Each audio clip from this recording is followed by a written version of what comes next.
Para algunos significó una tragedia, para otros fue algo inevitable. A finales de 1991 tuvo lugar la desintegración oficial de la Unión de Repúblicas Socialistas Soviéticas. Este largo proceso tuvo sus orígenes en la década de los 80 con la llegada de Mikhail Gorbachov, quien lideró un amplio programa de reformas económicas conocido como la perestroika y un aumento de la transparencia interna, la glasnost. La Unión Soviética se había fundado en 1922 de la mano del líder revolucionario Vladimir Lenin, tras los sucesos de la convulsa Revolución Rusa de 1917 y la subsiguiente guerra civil entre los defensores y enemigos de la causa comunista. El sucesor de Lenin, Joseph Stalin, inició a finales de los años 20 un intenso proceso de transformación para convertir a la URSS en una gran potencia industrial. Tras la derrota de las potencias del eje en la Segunda Guerra Mundial, la URSS compitió contra Estados Unidos por el liderazgo del mundo durante el periodo conocido como Guerra Fría. Pero, ¿por qué se produjo la desintegración de la URSS? Hacia los años 80, un paulatino proceso de desgaste interno debilitaba los pilares del edificio soviético. Tres son los factores fundamentales de aquel progresivo debilitamiento: la crisis económica, la restricción de las libertades y la dificultad para plantarle cara a su próspero enemigo capitalista. El sistema económico soviético llevó aparejado un sangrante desabastecimiento de bienes de consumo para la población. La planificación centralizada sustituía la libre interacción entre empresas y consumidores por una ineficiente burocracia, anulando al máximo la iniciativa, la innovación y la libre competencia. Eran pocas las voces que osaban contradecir la línea marcada por la dirección del Partido Único. Este miedo a la disidencia venía motivado por el sistema de terror creado en tiempos de Lenin con la Checa o Comisión de Emergencia de todas las Rusias para combatir el sabotaje y la contrarrevolución, posteriormente transformada en la OGPU, el NKVD, el MVD y finalmente el KGB. Por otro lado, los medios de comunicación extranjeros actuaban como escaparates del modelo capitalista, haciendo patente las notables diferencias económicas y sociales entre los países capitalistas y las supuestas bondades del sistema comunista. La apertura real de la URSS comenzó con la llegada de Mikhail Gorbachov a la Secretaría General del partido en marzo de 1985. Desde sus inicios, Gorbachov fue consciente de las prácticas abusivas y la falta de libertad que existía dentro del aparato soviético, y se propuso llevar a cabo reformas de gran calado. En 1985 se inició la perestroika, un plan de reformas de tipo económico para reorganizar la estructura de la Unión Soviética y liberalizar la economía. Por otro lado, Gorbachov también trató de reducir la burocracia y aumentar la transparencia, la glasnost, con el fin de modificar la inamovible mentalidad de los cuadros del partido. Por si fuera poco, los problemas se fueron acumulando. El 26 de abril de 1986 tuvo lugar el accidente de la central nuclear de Chernóbil, cuyas trágicas consecuencias contribuyeron a erosionar la imagen de la Unión Soviética ante el resto del mundo. Otro evento doloroso fue la retirada soviética de Afganistán, que había costado decenas de miles de vidas. Este hecho supuso un fuerte varapalo para el orgullo de la Unión Soviética. La considerada hasta ese momento como una gran potencia militar, era incapaz de seguir sosteniendo el gasto y el esfuerzo bélico. La glasnost tuvo un impacto en los países de Europa del Este que se encontraban dentro de la órbita de la URSS. Además, Gorbachov rechazó la doctrina Brezhnev, que defendía la intervención militar en los países de Europa del Este. La nueva posición pasaría a llamarse doctrina Sinatra, en una alusión a la canción de Frank Sinatra, My Way. Con esta medida, los países que estaban en la órbita del Kremlin perdieron el miedo al gigante soviético. El momento cumbre del colapso de la URSS fue la caída del muro de Berlín el 9 de noviembre de 1989. Miles de personas comienzan a cruzar la frontera más significativa del telón de acero.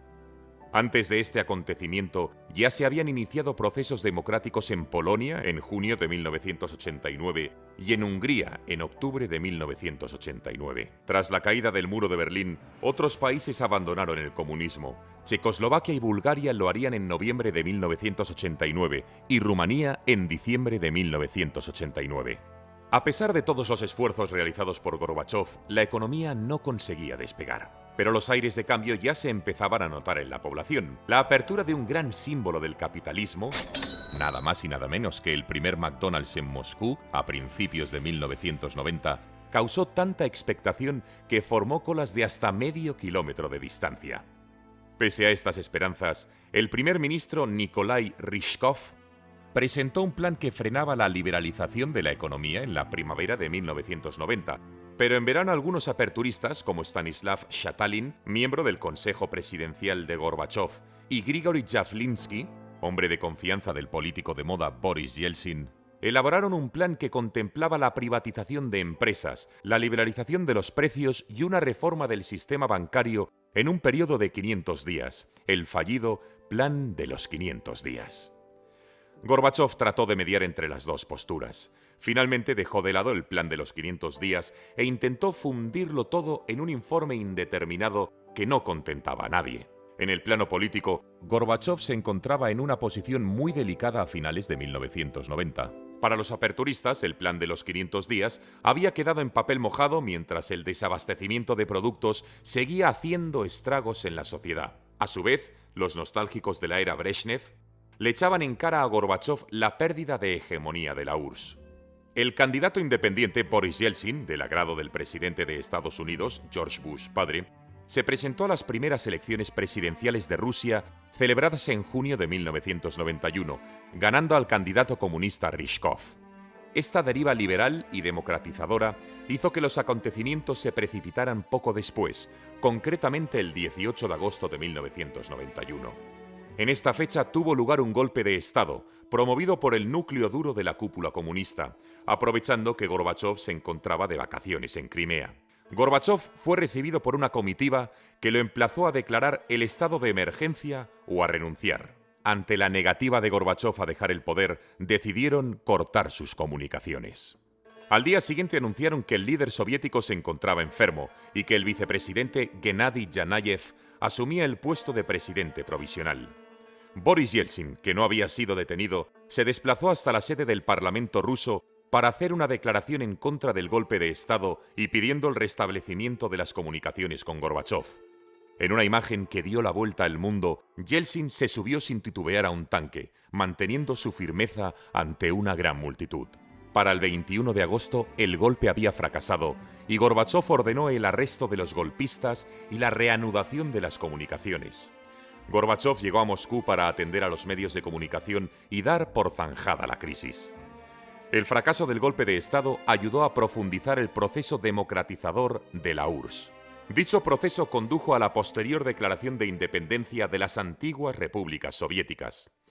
El 8 de diciembre de 1991, los líderes de Rusia, Ucrania y Bielorrusia firmaron el Tratado de Belaveshka, en el que la Unión Soviética se declaraba disuelta, y conformaron la Comunidad de Estados Independientes, la CEI. El 21 de diciembre se amplió la CEI a Kazajistán, Kirguistán, Tayikistán, Turkmenistán, Uzbekistán, Armenia, Moldavia y Azerbaiyán. Georgia lo haría en 1993, mientras que las repúblicas bálticas, Estonia, Letonia y Lituania, nunca mostraron el menor interés, ya que prefirieron integrarse dentro de la Unión Europea y en la OTAN, lográndolo en el año 2004. El 24 de diciembre de 1991, Boris Yeltsin informó al secretario general de la ONU que la URSS se había disuelto y la Federación de Rusia sucedería a la República Socialista Federativa Soviética de Rusia. El día de Navidad, Gorbachov presentó su dimisión, transfiriendo el poder a Boris Yeltsin. Al día siguiente, el Soviet Supremo reconoció su renuncia así como la desaparición oficial de la URSS. Una nueva era llena de incertidumbre, pero también de optimismo e ilusiones, iniciaba su camino de manera inexorable.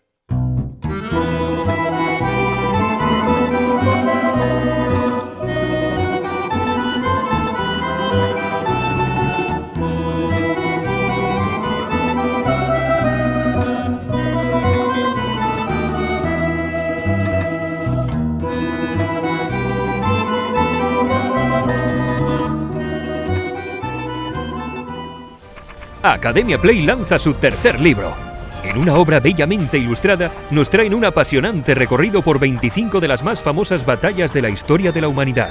Desde la batalla de Kadesh, librada hace más de 3000 años entre los hititas y el Egipto de los faraones, hasta la batalla de Stalingrado, luchada por soviéticos y alemanes hasta la última bala en una ciudad a orillas del Volga en plena Segunda Guerra Mundial. Si algo los seres humanos hemos hecho con absoluta delectación a lo largo de la historia, es pelearnos entre nosotros. La guerra es el último y definitivo acto de la tragedia humana. En un formato característico y sencillo, con mapas y simpáticos dibujos, mayores y pequeños podrán descifrar la guerra de un modo diferente y altamente entretenido. Batallas de todas las épocas en las que se incide en cómo se llegó hasta ellas y las consecuencias que tuvieron.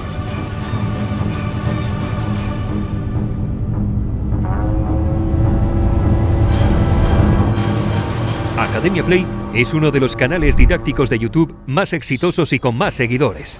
Sus suscriptores se cuentan por millones. El libro está escrito por Alberto Vidal Guerrero, Alberto Menéndez Ingra y Javier Rubio Doncé. Está editado por La Esfera de los Libros y el prólogo corre a cargo del exitoso divulgador Fernando Díaz Villanueva. Haz que tu experiencia de aprendizaje sea épica.